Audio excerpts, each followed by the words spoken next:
This new Super Wizard and Super Minion clone Blimp Edrag attack is taking over Legends League. Today we'll watch some insane attacks from Polo, who finished 8th in the world last month, and I can't recommend enough you give this army a go. Some of you may be wondering, Hooked, what on earth is this Blizzard Edrag army you're talking so highly of? Well, allow Polo to demonstrate, you know, the guy who finished 8th in the world last season with it. I think he's a pretty good guy to show us here. So we're going to come in with this early entry here. Notice the Icehound does so much tanking. Now, normally with Edrag attacks, by the way, we are going to pause a lot during this replay. I got a lot to teach you guys. I hope you guys don't mind that. Normally with Edrag attacks, you pop the Warden ability immediately because you have to, but by bringing the Icehound, we can delay the Warden pop a little bit longer, which is handy because you see this Blimp here, it's got to get all the way to the Town Hall. Now, the next thing to talk about is, why are we coming in from this angle here? Well, essentially, you're going to come in from the back end almost all the time on box spaces. It's just the best way to take it down. We're coming in from here because it means we only engage one sweeper with our Blimp. You see, this second sweeper on the left-hand side is not going to be a factor. We cannot send our Blimp through two sweepers. If we sent it through the middle here, it would not go anywhere. But we can send it through one sweeper. Now, with this army, we have two freeze spells. Almost always, both freeze spells are going to be used on the sweeper. There will be some cases where you don't need it, but those two freeze spells are there for the sweeper in case you need it, and YOLO, or Polo is the best way of putting his name, will need it here. So, Icehound is doing a fantastic job. We're going to pop our Warden ability at the last second. We put one rage down for our Edrags. You've got one for your Edrags, one for the Blimp. Now, look at this. We froze the sweeper a second time. By the way, that was a poison tower on defense. There was a poison tower that shot, but we have gone past that. Now, I've got so much to talk about here. So, this is how Polo put it, because I talked to him extensively about this. When you land in a position where you're worried about giant bombs, you want to get your clone spell down as quickly as possible, because you actually don't mind cloning goblins. Just a couple of goblins. You obviously don't want to clone 40 of them. But you don't mind cloning a couple of goblins so that the one or two super wizards that do get cloned are more likely to be safe. So you see we land here. There's definitely rooms for giant bombs. You can see the little one that's poking out here. So we're going to put down the invis, clone, and rage immediately. But if you aren't worried about giant bombs as much, you will delay your clone for the gobs to die. So, there we go. We get the invis, clone, and rage down immediately. And there we go. We get a few super wizards, and despite us landing right on top of giant bombs, they are still alive. Now, notice this. We are not allowing our troops to shoot at the Town Hall, because if they do, the Town Hall poison bomb goes off and all our troops die. But look at this. We're just going to get the Town Hall down. It gets a little close, but you forget how many hit points the super minions have. And look at that value. Now, it looks a little lucky, but if he wanted, he could have made the the Town Hall visible one or two invis ago if he'd liked. But he did it at the last second, because clearly he knows the troops better than me. And that right there is the power of this army. So we've still got the Edrags on the bottom side of the base. They're going to clear around the edge. Got one Edrag in the core. You're actually going to find this a lot with bases some of the time. That there's no real air damage in the core once you clear out the main defenses. Now, this might be, some of you might not agree with this, but I really like this. Polo brings a Titan with this army. Now, it means he has to bring one less Edrag. That's why you see him only bring 6 with the Icehound as well. But this Titan is so nice, because this army, it doesn't seem like it is about it, but it is kind of all about your heroes and the Blimp. The Edrags, they have the opener, the Super Minion Blimp takes out the core of the base, and then your heroes are going to have to take out normally about 30 to 40% of the base. But if there's no defensive heroes, and if there's no defensive CC in particular, then your heroes will kind of stroll around the edge of the base. Now, there is a defensive king on the back end here. We've got the one headhunter for that. Yet again, our Titan's still alive. Like, our queen has so much tanking in this army. And even if, like, 4 ground skellies appear, well, we know the Titan's going to be all over that. Headhunter doesn't do a great job, unfortunately. So our RC's going to get wrecked here. But look at that. This base is wrecked. Now, you might think that Blimp looked lucky. Fair enough, you're entitled to your own opinion, but I should be able to convince you in the next attack. Yet again, a poison tower by the Town Hall. I deliberately picked the ones with poison towers there, because obviously, if that's a rage tower, this army is fine, because the Super Minion Blimp is kind of impervious to rage towers. But I picked the poison tower because that is the worst That is the worst spell tower for this, obviously, because it will kill the super minions and the super wizards and also slow them down. That yet again, Icehound doing a brilliant job tanking for so long. There goes our freeze on the sweeper, our warden ability and the rage, and we freeze the sweeper again, but look at this.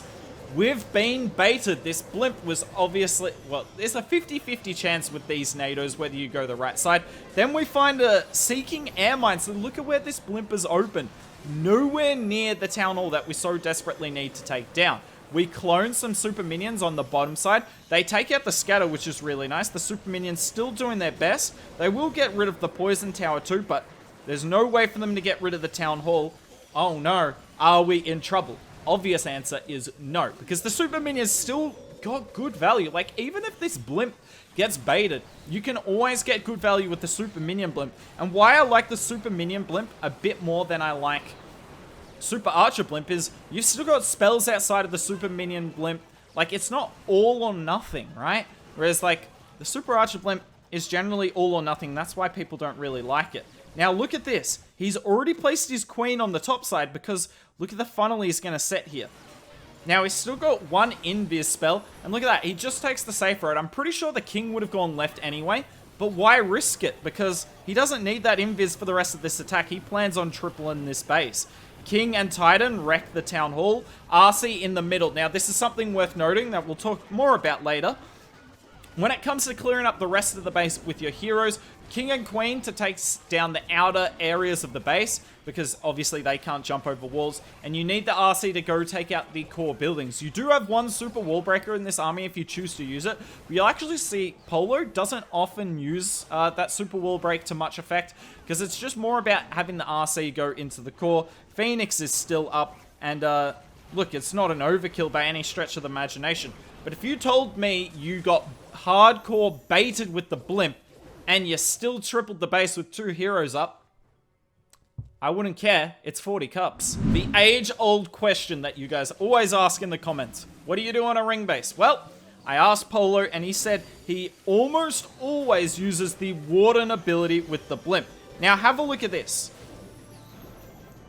I'm gonna wait a second. Notice how he hasn't put his clone spell down yet. He's actually delaying, and why is that? You can't really see, but there's no room for giant bombs where he landed the blimp. There's like room for 2 mini bombs here, and here you actually see one of them's going off. But there's no room for giant bombs. So, what did I say earlier? If there's no room for like giant bombs and your super minion blimp is safe, delay the clone. You don't need to clone any of your goblins anymore. Make sure the clone spell is used fully on your super minions and your super wizards. So, hopefully that clears it up for you all. So yeah, look at that. The rage goes down. Now the clone, that there's no goblins there. And look at this. We are going to wreck the core of the base. Now, some red bombs hit the super minions, but they've got just enough hit points. And right in this attack, you can see why the super minions and the super wizards work so well together. There was the defensive CC with the super minions in it. Now, our super minions would have struggled to take that down very quickly because they do single point damage. I'm actually going to pause this very quickly. But, like, the super minions and super minions together just complement each other perfectly. Both spread damage and single point damage. And look at that, they took down so much of the core. But the real question is, what do you do from here? It's kind of a weird one to think about. And I asked Polo this, and this is what he said. He's always looking for the best chains in the base, because Edrags, particularly when they don't have a Warden ability, you need OP chains. And when you look at this base, where's the best chains you see? Through the Eagle. If you get your Edrags to the Eagle here and you rage them, look at the chains you get through the core, and you'll take down so much of the core really quickly. And why is the Eagle a good target? Because it's got heaps of hit points, right? You always want to look for a target with high hit points because you'll get heaps of chains through it. So, He wants to get his Edrags to the Eagle here, so what's he going to do? He's going to use his heroes, the King, Queen, and Titan, on one side to funnel it, and then the Edragons straight through from the bottom. Yet again, we've got the Icehound to tank, and we'll use the Baby Drag on the other side. Now, obviously, it won't do as good a funnel as our King and Queen, but it will try its best.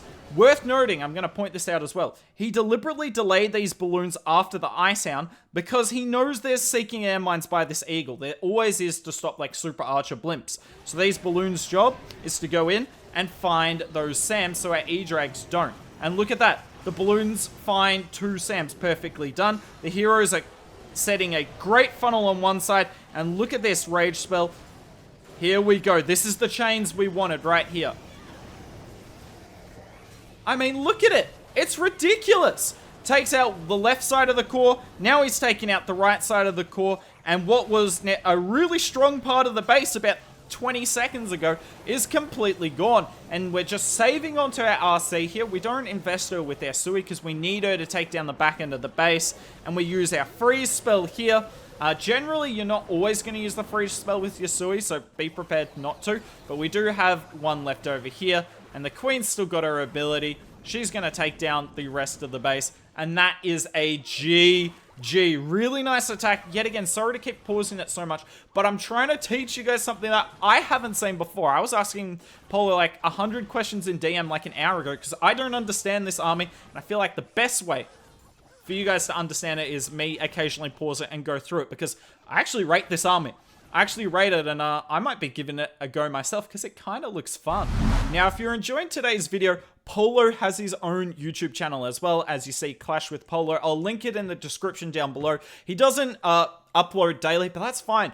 He uploads regularly enough, and I mean, who doesn't want to watch this army? It's sick. Another ring base for you all, this time double poison. Because I know, you won't be as worried about the Rage Tail ones because your Super Minion and Super Wizard Blimp will get lots of value. I should just call it the Blizzard. Will get lots of value, but versus 2 Poison Towers, what do? Well, we're going to come in from the top side here. Helps us get the Monolith down, and we actually bring a few extra balloons. So Polo was trying to get rid of the single Inferno there, but the Tesla farm pops and he actually doesn't get rid of it. We freeze the near side Poison Tower and the Sweeper with it to make sure the Blimp gets in. And look at this. Now, worth noting here, all the Super Wizards are dead. All of them are dead because of the giant bombs that went off. So, you know, the Super Wizards are really nice to bring with this army, and they definitely can be useful, but they're susceptible to giant bombs. That just is the nature of it. You see how many giant bombs there were where we landed.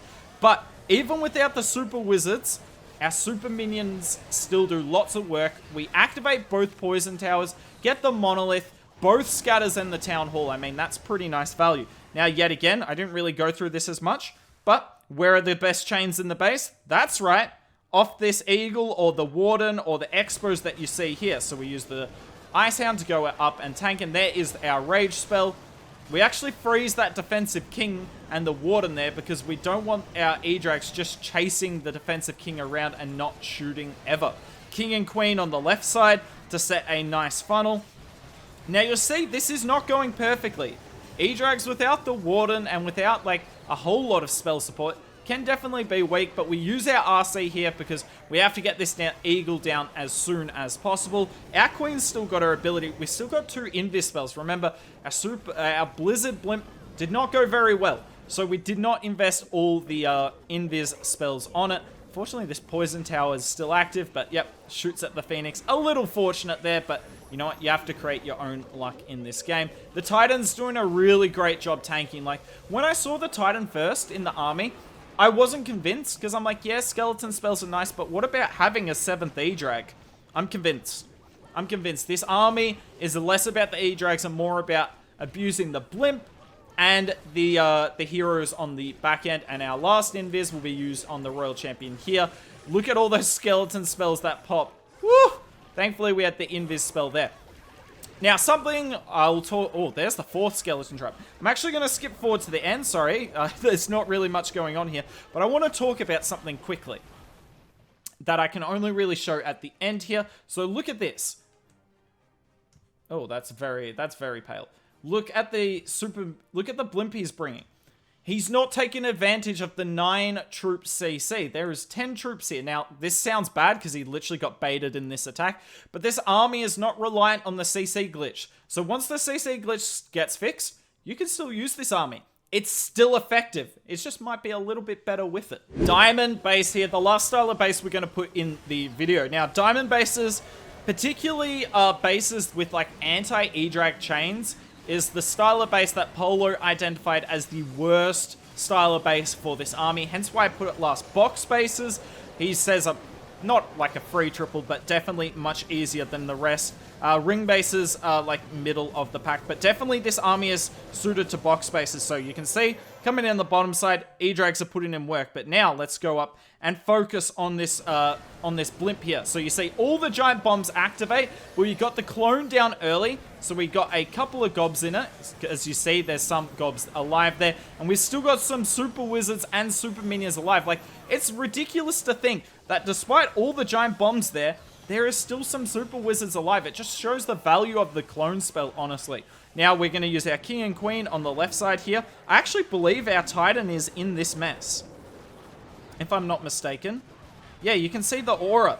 I really like that. Just use the titan at the bottom there. Don't really know why, but hey, it's working. Titan's now tanking for our royal champion. And look at how much is left. We deployed our heroes and we weren't at 50% yet.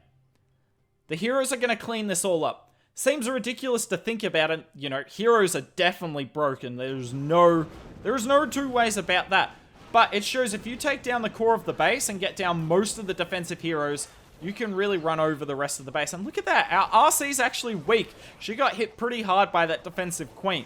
But not going to be enough to stop this army. So RC ability goes off, and she's going to go down any second. But the king and queen have still got this, and we're going to go 2 times through this attack. Now, he will sneak in a headhunter. Probably should have used that on the defensive queen. And a baby dragon, and actually waste the invis on the baby dragon here, which was quite funny. I assume he was worried about time, though. And getting down this CC building was important, because he was going to have to beat a wall to get there. Titan is still up, by the way. I mean, those things literally never die. Worth noting, by the way, this is on Stars base. Sorry to do you like this, Stars. Now, if you want to see some Stars live attacks where he literally destroyed base after base after base with Zap Lalo, I'll link it above me. Always got to watch Stars once you've finished this video. This is where the Titan comes into its own. So look at this. This is a very, very common diamond base and a very common style of base. Even if you don't see this exact one, people love putting their heroes by the town hall, which is obviously not really great for super minion or super wizard clone attacks. So what do? We use the Titan in front of the Queen to not only tank for the CC, but deal with it as well, because we don't have a poison spell in this army. You might not have recognized that yet, but just don't have the room for it. You need all those invis, you need the clone spell and the rages and the freeze. Like, there's just no room for it. So that's another benefit of bringing the Titan with this army. Not just to deal with the CC, but just, you know, to act in place of the poison spell. So the Queen's going to Sui the town hall. She can just take it down. We'll look away from that, though. Sorry, I know the Queen getting the town hall seems like fun, but this is where the real fun is happening. So we got 2 Edragons and a baby drag sent in the funnel. Now, you might be wondering, if we're entering over here, why are we sending the Icehound down here? We're trying to engage this sweeper. If 2 Edragons shoot at the sweepers, 2 sweepers shoot at the Edragons, it's pretty late here. If 2